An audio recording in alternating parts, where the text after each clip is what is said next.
Aujourd'hui, à la ferme au quartier, on travaille ce qu'on appelle les filières, c'est-à-dire qu'on réunit les producteurs par type de production qui décident des prix pour l'année.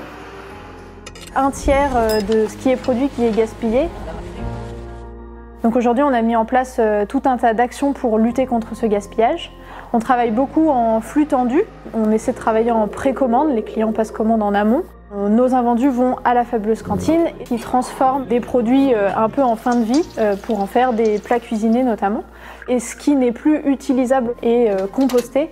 Donc on a vraiment une utilisation maximum du produit.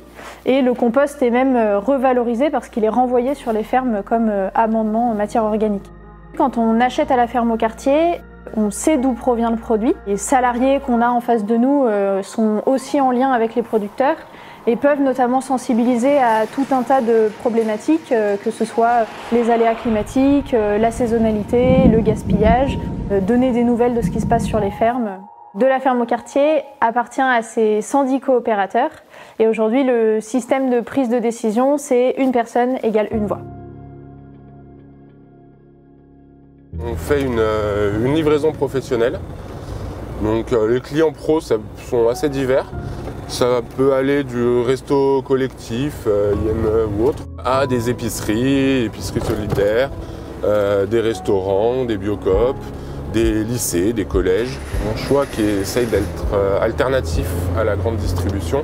On essaye d'avoir le moins d'intermédiaires possible. Une démarche éthique et transparente pour essayer d'avoir de la nourriture de la meilleure qualité possible. L'idée de la pratique du maraîchage bio chez nous, c'est de nourrir les sols avant de nourrir les plantes. Donc un sol nourri va nourrir la plante qui va être saine. La ferme au quartier redistribue avec un panel beaucoup plus large de produits. Une plateforme qui est vraiment à côté de chez nous, donc niveau empreinte carbone, on est plutôt bien.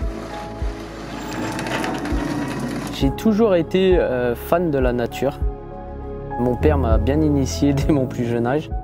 Un jour à l'école, on m'a dit « Un des plus beaux métiers, c'est quand même être maraîcher pour pouvoir nourrir le monde ». Et moi, je me suis donné en entité de nourrir les gens tout le temps et sainement.